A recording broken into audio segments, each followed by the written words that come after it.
ဒါကတော့ free pass တွေနဲ့ပြိုင်ဘက်ခံစစ်တစ်ခုလုံးကိုဘလိုမျိုးအစအနမကြံဖျက်ဆီးပြစ်လိုက်လဲဆိုတာကြည့်လိုက်ရအောင်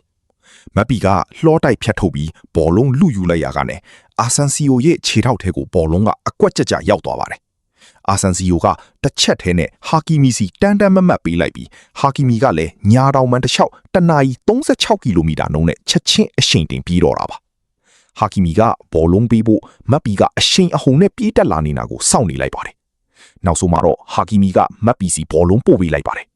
ဂိုးသမားကပုတ်ထုတ်နိုင်ခဲ့ပြီးမြဲပြန်ထွက်လာတဲ့ဘောလုံးကိုအာဆန်စီယိုကကန်သွင်းတယ်ဒါကိုလည်းဂိုးသမားကထက်ကားကွယ်လိုက်ပြန်ပါလေကွန်ဒီကဘောလုံးကိုရှင်းထုတ်ဖို့ကြိုးစားခဲ့ပြီးမြဲပြန်ထွက်လာတဲ့ဘောလုံးကမက်ပီစီကိုပဲပြန်ရောက်သွားခဲ့ပြီးဂိုးအဖြစ်ပြောင်းလဲသွားပါတော့တယ်